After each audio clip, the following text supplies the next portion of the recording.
외국인들이 바라본 한국인들은 다재다능하다는 말을 가장 많이 합니다. 특히 요즘 어린 친구들의 경우에는 한국어는 기본이고 영어, 일본어, 중국어를 유창하게 하죠.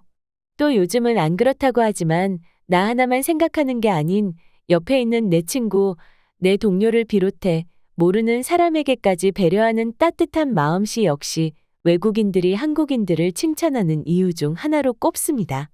게다가 항상 뭔가 새로운 일에 도전하려는 도전 정신도 외국인들이 칭찬하는 요소 중 하나인데요. 그래서인지 한국에 온 외국인들, 특히 같은 동아시아권 문화에 속하는 중국, 일본을 먼저 다녀온 외국인들이 한국에 왔을 때 자신들이 경험했던 중국, 일본과 또 다른 심지어 어떤 부분은 그 두 국가와는 비교할 수 없을 정도로 뛰어난 한국의 모습에 무척이나 신기해합니다. 그리고 여기 한 영국인 여성이 한국에서 겪은 재미있는 사연 하나가 있는데 어떤 일인지 지금부터 다 함께 보시죠. 안녕하세요. 저는 영국에서 온 아멜리아라고 해요. 저는 워낙 여행을 좋아해서 영국은 물론이고 세계 방방곡곡을 여행해 봤는데요. 그 중에서도 몇 년 전부터 아시아 문화에 관심이 많아 중국과 일본, 태국, 베트남 등 여러 아시아 국가를 많이 다녔어요. 그리고 이번에 한국에 처음 왔어요. 정말 후회가 되더군요. 왜 이런 나라를 이제야 왔을까 하고 말이죠. 제가 여러 커뮤니티에서 조사하기를 한국은 중국과 일본 문화의 영향을 많이 받았다고 알고 있었어요. 그 때문에 한국 여행을 계획하고는 설레는 마음이 있기는 했지만 중국, 일본과 큰 차이가 있지는 않을 거라고 생각했어요. 하지만 이것은 완전히 저의 선입견이었어요.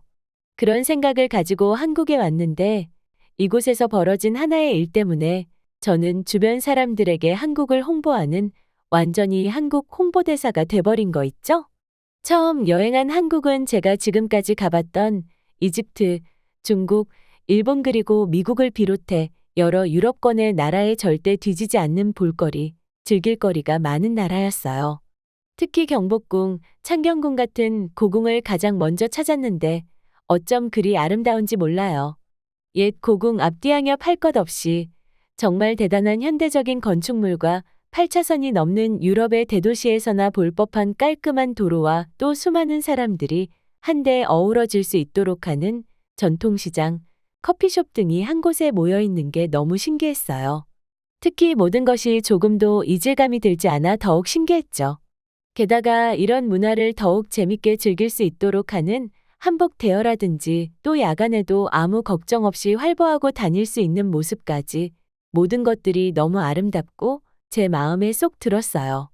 진짜 이런 모습만 보면 왜 한국을 왜 이제야 여행하게 됐는지 제 자신이 너무 한심하게 느껴지더라니까요. 아무튼 저는 한복을 대여해 경복궁을 방문했고 또 한복을 입은 채로 전통시장에 가서 아주 맛있게 식사도 해결했는데요. 제가 먹은 음식 중에서 특히 육회와 떡볶이, 어묵은 너무 맛있어서 몇 번씩 더 먹었어요. 지금까지만 해도 충분히 멋지고 좋은 경험이긴 했지만 여러 경험 중에서 가장 충격적인 건 따로 있었는데요. 저는 서울만 구경하는 것이 아니라 한국에 온 김에 울산, 부산, 제주도까지 한 번에 다 가보고 싶어서 조금 빠듯하게 일정을 계획했어요. 시장에서 점심 식사를 하고 오후 5시에는 기차를 타고 부산으로 이동할 계획이었는데 시장에서 그만 길을 잃어버렸어요. 그래서 되게 당황했죠. 시장 상인들에게 또 주변 사람들에게 길을 물어볼까 고민을 하다 저는 선뜻 다가가지 못했어요. 왜냐면 제가 여행했던 다른 아시아 국가였던 중국, 일본, 태국, 베트남 등의 여러 나라에서 영어로 대화를 해본 경험이 거의 없었거든요. 기본적으로 해외여행을 갈 때는 그 나라의 기초 언어를 배워서 가기 때문에 대화를 시도해보려 했지만 고급 호텔이나 고급 레스토랑 같은 곳이 아니라면 저와 대화가 통하는 경우는 거의 없었어요. 중국에서 길을 잃었을 때 시장 상인분들과 주변 사람들에게 말을 걸어봤지만 단 한 사람도 영어를 할 수 없어서 제게 친절하게 길을 알려준 사람이 없었어요. 그래서 저는 결국 시간을 맞추지 못해 숙소를 다시 예약하는 불상사를 겪었던 적도 있습니다. 일본이라고 별반 다르지 않았어요. 오사카 여행을 하다가 남바역 구로몬 시장에서 길을 잃은 적이 있어요. 시장에서 음식을 사 먹으면서 한껏 즐기다가 도쿄로 이동해야 하는 시간이 되었는데 저는 핸드폰 배터리가 부족해서 앱을 이용할 수 없어서 알고 있는 일본어와 바디랭귀지를 총동원해 길을 물어봤지만 제 말을 아무도 알아듣지 못했고 심지어는 영어도 통하지 않았어요. 실제로 수십 명에게 저는 도움을 요청하다가 결국은 기차를 놓쳤고 PC방에 들러 겨우겨우 배터리를 충전하면서 다음 기차를 타고 도쿄로 갈 수 있었어요. 그때 저는 깨달았어요. 아시아 국가 대부분은 영어가 전혀 통하지 않는 나라라고 말이죠. 한국에서 역시 저는 마찬가지일 거라고 생각했어요. 그래서 저는 섣불리 주변 상인들에게 길을 물어볼 수가 없더라고요. 당연히 말이 안 통하겠지라고 생각했죠. 그렇게 저는 10분 정도 주변을 서성이면서 망설이다가 신락 같은 희망을 가지고 길을 물어봤어요. 한국에 올 때도 다른 나라와 마찬가지로 기본적인 언어를 배웠지만 긴장을 했는데 한국어와 영어를 섞어 겨우 물어봤죠. 처음에는 상인분께서 고개를 갸우뚱하시더라고요. 그때 저는 역시 한국도 마찬가지구나 했어요. 그런데 곧 상인분께서는 저에게 와프라블럼이라면서 영어로 되묻는 거 있죠? 그래서 저는 이때다 싶어 다시 상인분께 제 목적지를 어설픈 한국어로 물었더니 고 스트레이트. It's the subway station이라고 대답해 주시는 거 있죠? 그래서 저는 그 상인분의 도움으로 겨우겨우 기차 시간에 늦지 않을 수 있었어요. 그런데 참 웃기게도 이런 일이 한국에서는 전혀 특별하지 않았어요.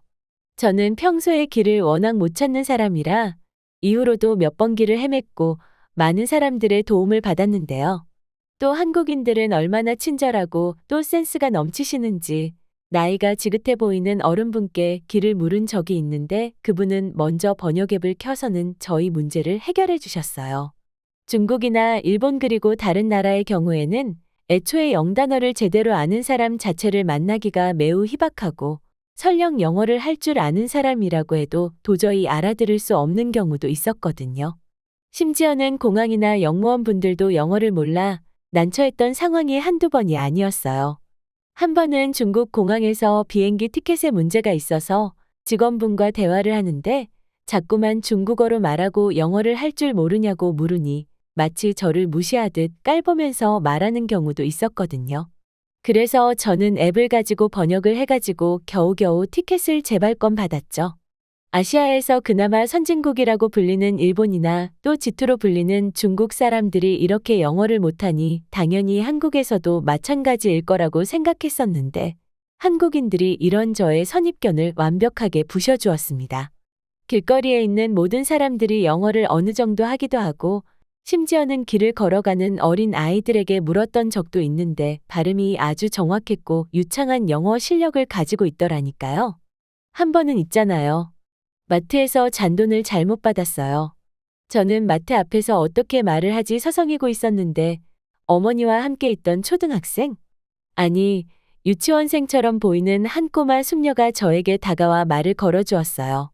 Is there a problem? 이라면서 말이죠. 진짜 귀여웠는데 진짜 멋있어 보이더라니까요. 심지어는 제가 자초지종을 설명하니 꼬마 숙녀는 어머니의 손을 잡고 마트에 들어가 잔돈을 잘못 거슬러 줬다면서 제가 가진 심각한 문제를 해결해 주었어요. 진짜 멋있다고 생각했어요. 어쩔 수 없이 영어를 잘해야만 하는 여러 태국이나 베트남 등의 관광지들의 고급 호텔 직원들조차도 가끔 발음이 이질적이어서 잘못 알아듣고 또 제가 아는 것과는 달리 말해서 제가 겨우겨우 무슨 의미인지 해석해야만 하는 경우도 있었는데 어쩜 5~6살 밖에 안 되어 보이는 꼬마아이가 영어를 그렇게 잘하는지 진짜 놀라웠어요. 한국인들은 영어가 모국어가 아닌데도 불구하고 영어로 대화가 된다는 점이 참 신기했고 영어를 못하면 어떻게 해서든 제 문제를 도와주기 위해 노력하는 모습이 너무 아름답고 멋있고 또 존경스러웠어요. 저는 이 일이 있고 난 이후로 친구들과 주변 사람들에게 한국에서 있었던 일들을 다 말하고 아시아 여행지 또는 세계 여행을 갈 때 어디가 좋을지 묻는 질문에 항상 한국을 먼저 가보라고 권해주고 있어요. 어떻게 보셨나요? 아멜리아 양이 얼마나 답답했을지 저는 상상이 되는데요. 해외여행을 갔을 때 정말 다급하면 무심결에 한국어가 튀어나올 때가 있죠. 그럴 때마다 정말 얼마나 답답한지 모릅니다. 그렇다 보니 아멜리아 양의 사연이 더욱 가슴이 따뜻해지곤 하네요. 오늘 준비한 사연은 여기까지입니다. 영상 끝까지 시청해주셔서 감사드리며 여러분의 구독, 좋아요, 알림 설정은 영상 제작에 큰 힘이 됩니다. 다음 더 재미있는 사연으로 찾아오겠습니다.